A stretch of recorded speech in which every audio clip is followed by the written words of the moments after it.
Announce हुआ था माननीय प्रधानमंत्री जी के द्वारा during the visit of prime minister of England, वो हमने ऑफिशियली आज लॉन्च किया है।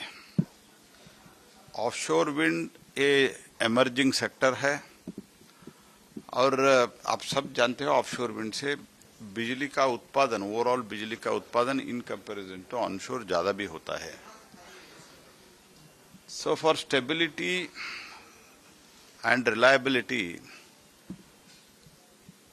in non-fossil sources, offshore wind is one of the important sector. And as we all know, UK, it has already installed and generating, I think, more than 8.5 gigawatt. They have got good exposure and experience in this. For that purpose, this task force was announced and आज officially launch हुआ है. This reflects the deepening clean energy partnership between the two nations. And also India's offshore wind development will remain aligned to the national priorities, coastal realities and balanced economic growth.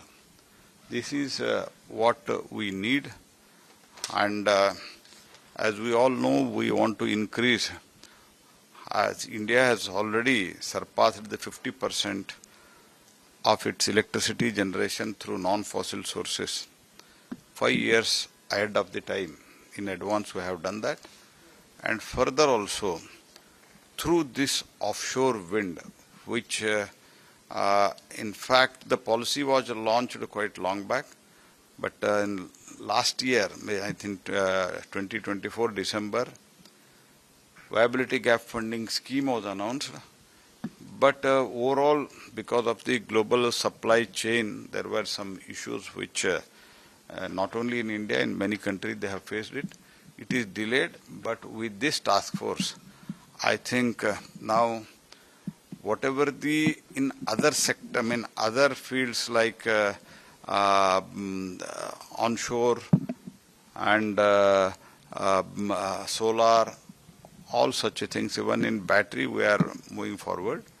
Like that, even in offshore wind also we will move very fast, and I am quite confident very shortly we can see the installation and in due course the generation also. Sir, David Lammy ने कहा कि हम second largest UK को बताया कि हमारे पास market है, और उन्होंने ये भी कहा कि हम इंडिया की मदद करेंगे इस पूरे सेक्टर में। इससे क्या संभावनाएं जताई जा रही हैं कि हमारे जॉब क्रिएशंस होंगे, लोगों को रोजगार मिलेगा और हम 2047 के विकसित भारत के संकल्प को पूरा कर सकेंगे? एज इट इज, हमारे जो प्रधानमंत्री जी के नेतृत्व में जो डिप्टी प्राइम मिनिस्टर ने कहा वो बिल्कुल ठीक है। उसके साथ ही साथ हमने जो आज के दिन में किया है, total nearly about 272 gigawatt through non fossil source, उसमें ही बहुत बड़ी मात्रा में एम्प्लॉयमेंट जनरेट हुआ है। ऑफशोर में भी बहुत, and in entire this sector, this overall renewable energy sector, the generation of job is quite high. And इसमें जो deputy prime minister of UK ने जो कहा है, that is really significant, and how under the two democracies trust is strengthening, that itself is an example what he spoke. Thank you, sir. Thank you. Sir, any timeline for this task force of its objectives report? No, already first meeting is scheduled, I think 25th, no? Yes, sir, next week, yes, sir. Next week already meeting scheduled है, और उस meeting के बाद हम बहुत ही इसमें, जैसे हमने सोलार में, मॉड्यूल मैन्युफैक्चरिंग में, विंड में जैसे हमने आगे बढ़ा है, इसी दृष्टिकोण रख के with the same speed and with the same scale we want to go ahead, because our potential is quite good as far as offshore is concerned.